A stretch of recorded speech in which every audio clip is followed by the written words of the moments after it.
এটা জটিল সমস্যা কৰ্মচাৰী সমাজ যে আমাৰ আজিৰ তাৰিখত গোটেই ভাৰতবৰ্ষৰ যিটো এটা জটিল সমস্যা কৰ্মচাৰী সমাজৰ যে NPS UPS ব্যৱস্থা, সেইটো আমি সদৌ অসম কৰ্মচাৰী পৰিষদে তাত আমাৰ ওদালগুৰি জিলা কৰ্মচাৰী পৰিষদৰ সম্পূৰ্ণ সহযোগী যে আমি ইয়াৰ বিৰুদ্ধে প্ৰতিবাদ কৰি আছোঁ। কেইবাটাও কাৰ্যসূচী ইতিমধ্যে লৈছোঁ, কেইবা বছৰৰ পৰাই কৰি আছোঁ। যে আমাৰ সেইটো স্পষ্ট ধাৰণা আৰু স্পষ্ট কথা যে NPS বাতিল কৰিব লাগে, OPS প্ৰৱৰ্তন কৰিব লাগে আৰু OPS প্ৰৱৰ্তনৰ জৰিয়তে একোজন কৰ্মচাৰী শিক্ষকৰ বিষয়াৰ তেওঁৰ অৱসৰী জীৱনৰ যিটো শংকাগ্ৰস্ততা, এই শংকাগ্ৰস্ততা আঁতৰ কৰিব লাগে। আৰু নিশ্চিতভাৱেই আজি আপোনালোকক ক'ব পাৰোঁ যে এই যিটো প্ৰতিবাদ, এই ব্যৱস্থাৰ বিকল্প নোহোৱালৈকে, NPS ব্যৱস্থাৰ বিকল্প নোহোৱালৈকে সদৌ অসম কৰ্মচাৰী পৰিষদে এই প্ৰতিবাদ, এই সংগ্ৰাম অব্যাহত ৰাখিব। অন্যহাতে ৰাজ্যখনৰ যিবিলাক ধৰক আমাৰ অষ্টম দৰমহা আয়োগৰ কথা আহিছে, ইতিমধ্যে আমাৰ অসমৰ মাননীয় মুখ্যমন্ত্ৰী মহোদয়ে অষ্টম দৰমহা আয়োগৰ কথা ঘোষণা কৰিছে, যদিও কাৰ্যালয়ৰ ভিত্তিত একো স্মাৰক পত্ৰ বা অফিচ মেমৰেণ্ডাম ওলোৱা নাই। এইটো এটা জটিল সমস্যা কৰ্মচাৰী সমাজ যে আমাৰ আজিৰ তাৰিখত গোটেই ভাৰতবৰ্ষৰ যিটো এটা জটিল সমস্যা কৰ্মচাৰী সমাজৰ যে NPS UPS ব্যৱস্থা, সেইটো আমি সদৌ অসম কৰ্মচাৰী পৰিষদে তাত আমাৰ ওদালগুৰি জিলা কৰ্মচাৰী পৰিষদৰ সম্পূৰ্ণ সহযোগী যে আমি ইয়াৰ বিৰুদ্ধে প্ৰতিবাদ কৰি আছোঁ। কেইবাটাও কাৰ্যসূচী ইতিমধ্যে লৈছোঁ, কেইবা বছৰৰ পৰাই কৰি আছোঁ। যে আমাৰ সেইটো স্পষ্ট ধাৰণা আৰু স্পষ্ট কথা যে NPS বাতিল কৰিব লাগে, OPS প্ৰৱৰ্তন কৰিব লাগে আৰু OPS প্ৰৱৰ্তনৰ জৰিয়তে একোজন কৰ্মচাৰী শিক্ষকৰ বিষয়াৰ তেওঁৰ অৱসৰী জীৱনৰ যিটো শংকাগ্ৰস্ততা, এই শংকাগ্ৰস্ততা আঁতৰ কৰিব লাগে। আৰু নিশ্চিতভাৱেই আজি আপোনালোকক ক'ব পাৰোঁ যে এই যিটো প্ৰতিবাদ, এই ব্যৱস্থাৰ বিকল্প নোহোৱালৈকে, NPS ব্যৱস্থাৰ বিকল্প নোহোৱালৈকে সদৌ অসম কৰ্মচাৰী পৰিষদে এই প্ৰতিবাদ, এই সংগ্ৰাম অব্যাহত ৰাখিব।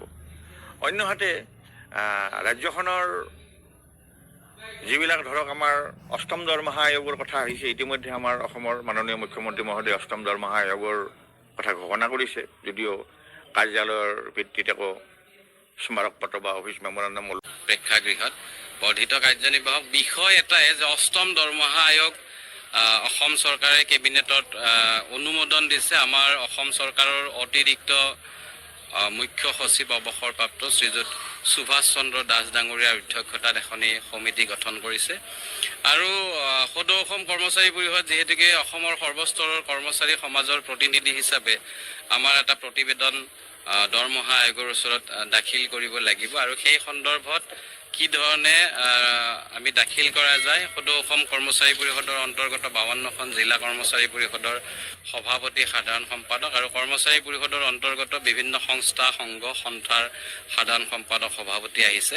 তেখেতসকলৰ বিভাগীয় যি দাবী আৰু বিভিন্ন জিলা পৰ্যায়ৰ যি সমস্যা, এই সমস্যাসমূহ, এই দাবীসমূহ অষ্টম দৰমহা আয়োগৰ ওচৰত কি ধৰণে দাখিল কৰা হ'ব, সেই বিষয়ত সকলোৰে পৰামৰ্শ বিচাৰি আলোচনাৰ বাবে আজিৰ এই সভা অনুষ্ঠিত কৰা হৈছে। আৰু ইতিমধ্যে আজিৰ সভাত বিভিন্ন জিলা পৰ্যায়ৰ বিভিন্ন বিভাগীয় সংস্থা, সংঘ, সন্থাৰ বা বিভিন্ন শিক্ষক সংগঠনৰ সন্মানীয় সভাপতি, সাধাৰণ সম্পাদকসকলে তেখেতসকলৰ মত ব্যক্ত কৰিছে। তেখেতসকলৰ বিভাগীয় যি দাবী বা সপ্তম দৰমহা আয়োগত যিসমূহ আঁসোৱা, এই আঁসোৱাসমূহ যাতে অষ্টম দৰমহা আয়োগত ৰৈ নাযায়, সেই সন্দৰ্ভত বিতংভাৱে পৰামৰ্শ আগবঢ়াইছে। সকলোৱে খুব সুন্দৰ সাৱলীল আলোচনা হৈছে। আৰু আমি আশাবাদী যে আলোচনাৰ অন্তত আমি সকলোবিলাক একত্ৰিত কৰি আমি এখন দাবী চনত প্ৰস্তুত কৰিম। অসমৰ যে অষ্টম দৰমহা আয়োগ, এই আয়োগক আমি এই প্ৰতিবেদন দাখিল কৰিম।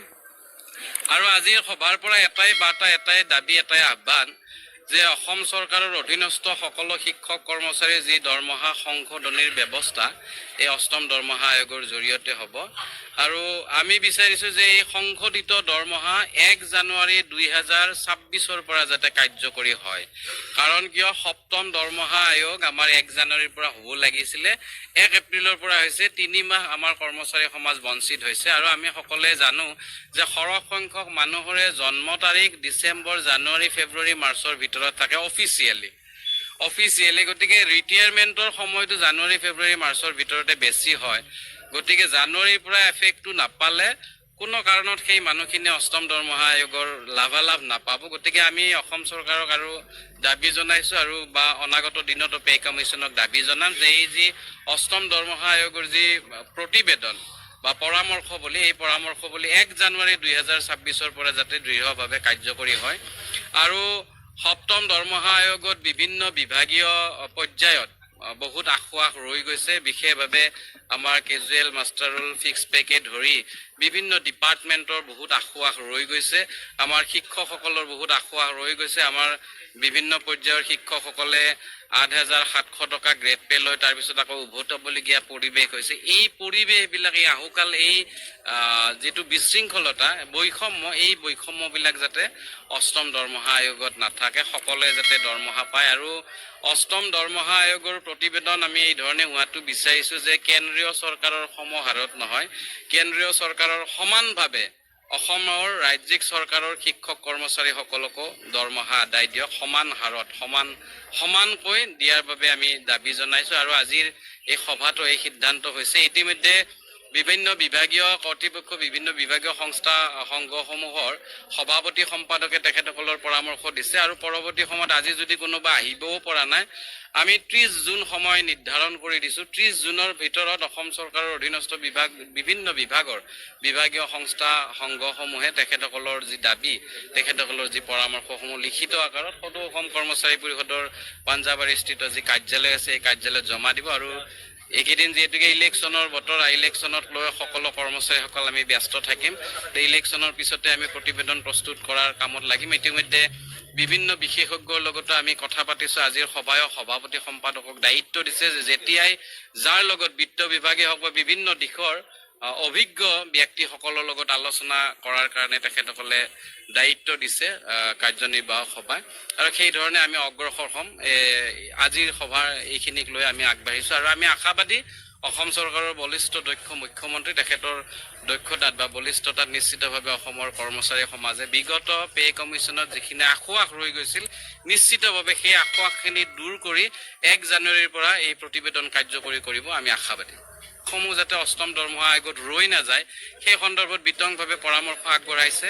সকলোৱে খুব সুন্দৰ সাৱলীল আলোচনা হৈছে আৰু আমি আশাবাদী যে আলোচনাৰ অন্তত আমি সকলোবিলাক একত্ৰিত কৰি আমি এখন দাবী চনত প্ৰস্তুত কৰিম। অসমৰ যে অষ্টম দৰমহা আয়োগ এই আয়োগক আমি এই প্ৰতিবেদন দাখিল কৰিম। আৰু আজিৰ সভাৰ পৰা এটাই বাৰ্তা, এটাই দাবী, এটাই আহ্বান যে অসম চৰকাৰৰ অধীনস্থ সকলো শিক্ষক কৰ্মচাৰীৰ যি দৰমহা সংশোধনীৰ ব্যৱস্থা এই অষ্টম দৰমহা আয়োগৰ জৰিয়তে হ'ব। আৰু আমি বিচাৰিছোঁ যে এই সংশোধিত দৰমহা 1 জানুৱাৰী 2026 পৰা যাতে কাৰ্যকৰী হয়। কাৰণ কিয় সপ্তম দৰমহা আয়োগ আমাৰ 1 জানুৱাৰীৰ পৰা হ'ব লাগিছিলে, 1 এপ্ৰিলৰ পৰা হৈছে। 3 মাহ আমাৰ কৰ্মচাৰী সমাজ বঞ্চিত হৈছে। আৰু আমি সকলোৱে জানো যে সৰহ সংখ্যক মানুহৰে জন্ম তাৰিখ ডিচেম্বৰ, জানুৱাৰী, ফেব্ৰুৱাৰী, মাৰ্চৰ ভিতৰত থাকে অফিচিয়েলি। গতিকে ৰিটায়াৰমেণ্টৰ সময়টো জানুৱাৰী, ফেব্ৰুৱাৰী, মাৰ্চৰ ভিতৰতে বেছি হয়। গতিকে জানুৱাৰীৰ পৰা এফেক্টটো নাপালে কোনো কাৰণত সেই মানুহখিনিয়ে অষ্টম দৰমহা আয়োগৰ লাভালাভ নাপাব। গতিকে আমি অসম চৰকাৰক আৰু দাবী জনাইছোঁ আৰু বা অনাগত দিনতো পে কমিশ্যনক দাবী জনাম যে এই যি অষ্টম দৰমহা আয়োগৰ যি প্ৰতিবেদন বা পৰামৰ্শ বুলি এই পৰামৰ্শ বুলি 1 জানুৱাৰী 2026 পৰা যাতে দৃঢ়ভাৱে কাৰ্যকৰী হয়